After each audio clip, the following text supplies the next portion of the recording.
Hi, and welcome to More Human, More Resources, the HR podcast for entrepreneurs. I'm Vicki Brown, your host and CEO of Vidamaneo Enterprises.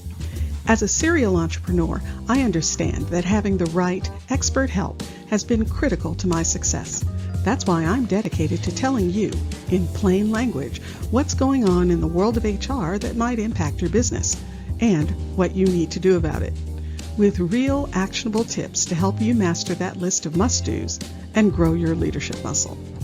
First things first, the information contained in this podcast is provided for general purposes only and is not to be considered legal advice. Your decision to adopt or not adopt any practice or procedure mentioned in this podcast is solely yours, and we bear no responsibility for the outcome. We urge you to always consult legal counsel and other appropriate licensed professionals. And with that, let's get into the show.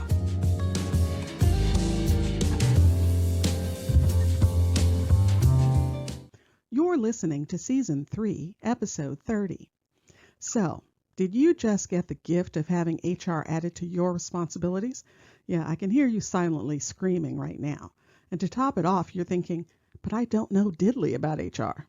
Well, creating a basic HR structure for your company doesn't require becoming an HR professional, but it does demand that you understand key elements. Well, in these episodes, I'm going to guide you through the essential steps to create a bare-bones HR function that'll give you a bit of compliance peace of mind and hopefully not send you running into the night. Oh, and yes, I did say episodes. Well, what can I say? I thought it would only be one, but as I went through the materials, I realized it would never get successfully smushed into one episode. So we'll start with the series this week with staffing, employee classifications, and background checks. Then next week, move on to setting up payroll, compliance, and record keeping, and finish up with part 3, new hires, terminations, and employee benefits. So let's dive right in. Searching for and selecting the right candidate does not need to be painful, but making that happen takes more than knowing the right interview questions to ask. First up, figure out what you need. A successful interview starts by finding the right candidates, and you can't find the right candidates if you don't know what skills, experience, and attributes you need.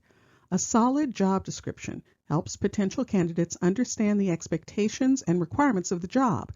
The goal is to help them self-select, so qualified applicants will apply and unqualified ones won't. Here are some questions to help you in writing the job description.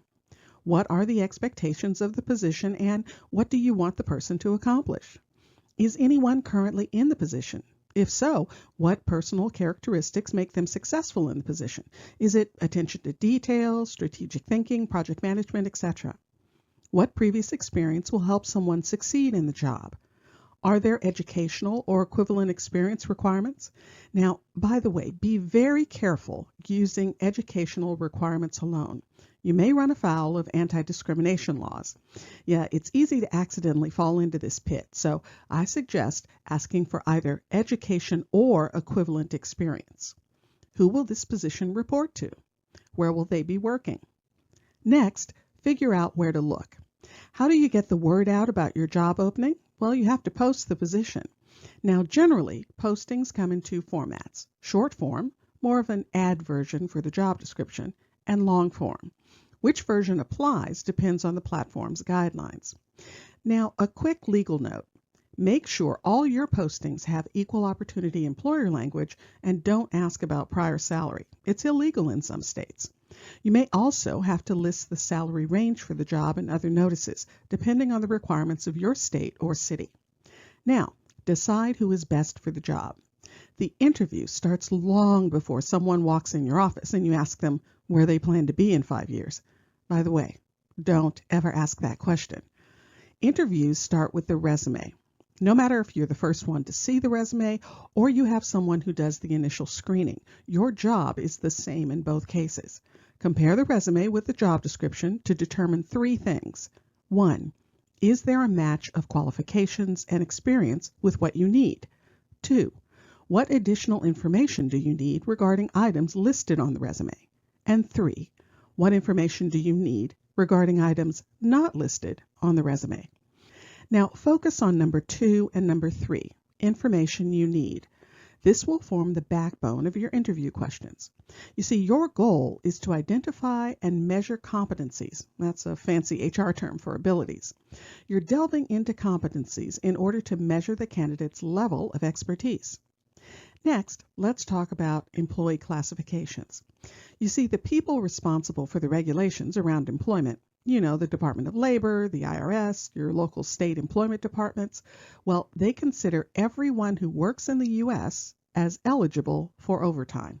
That's right. You get overtime, and you get overtime. Everyone gets overtime.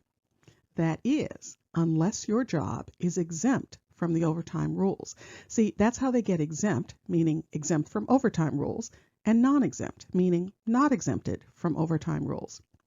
So, how do you know if your job is exempt from the overtime rules? Well, the feds, and even some states, put together specific guidelines that a job has to meet in order to qualify as exempt from overtime. Everybody gets in on setting the rules because when you pay overtime, you also have to pay payroll taxes on top of the overtime amount. And to put it mildly, the IRS wants their payroll taxes. Now, there are 6 exempt categories. And keep in mind, you have to see how the job stacks up against the exempt categories to figure out if it qualifies as exempt, again, meaning not eligible for overtime, or non-exempt, meaning eligible for overtime. Those 6 categories are executive, administrative, professional, computer professional, outside sales, and highly compensated. Now, I'm not going to take the time to deep dive into the categories here, but keep 2 things in mind. Number 1. I am absolutely certain that you have a much larger number of non-exempt employees than you think you have. I know this because it's almost always the case. This is the most common misclassification, classifying a job as exempt when it should be non-exempt. And number 2, I cannot impress upon you strongly enough that you need to be very careful before you classify a job as exempt. Don't be shy about reaching out to your labor attorney, and yes, you should have one, if you can't figure it out. This is not a good calculation to get wrong. It can be very expensive. Okay, now on to independent contractors. Now, technically speaking, an independent contractor is a separate business. Now, it may be a business of one, but the officials consider it a separate business. So that independent contractor or business of one has all the responsibilities of any other business. They have to pay their own taxes, sell their services to more than just you, use their own equipment and expertise, basically not be under your direct control.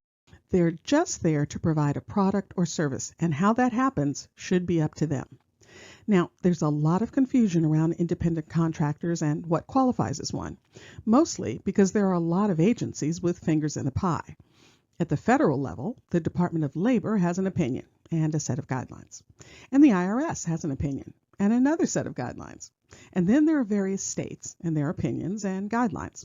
And while your contractor might meet the guidelines of 1 or 2, they may not meet the guidelines of the third.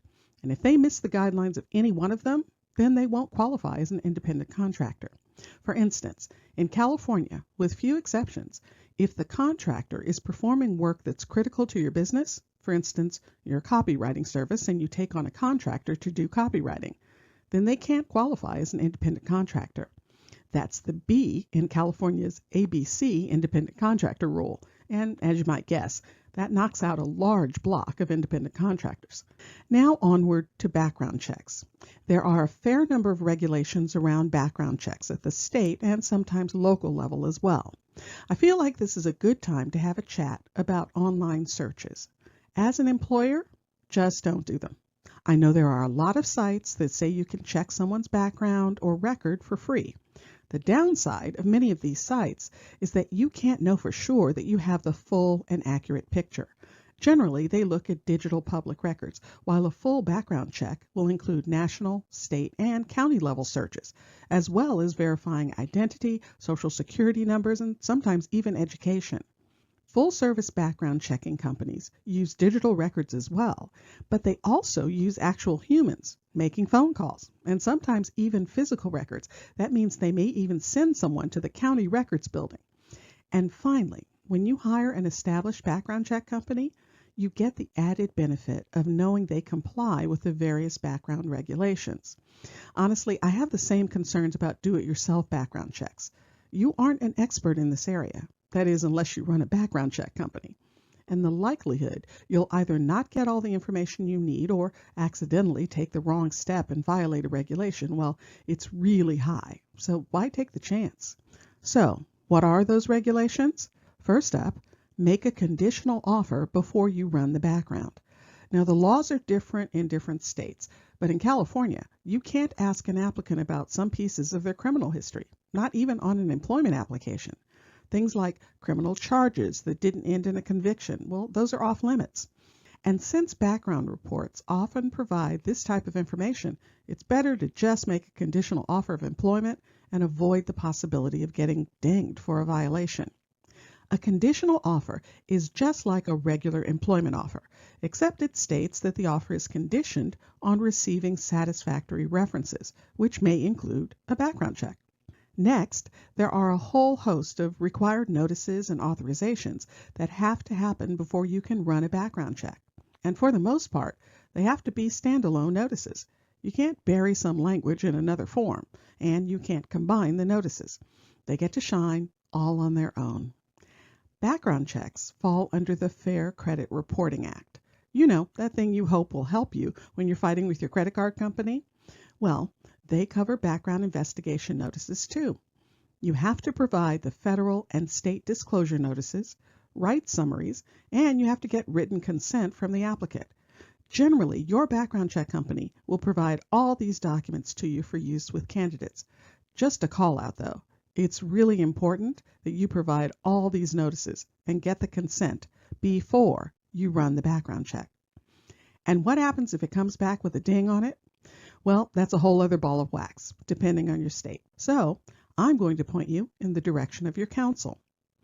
All right, I'll see you next week for part 2. If you found this information helpful, please leave a review and tell a friend. Thanks for spending the time. Until next week, same time, same place.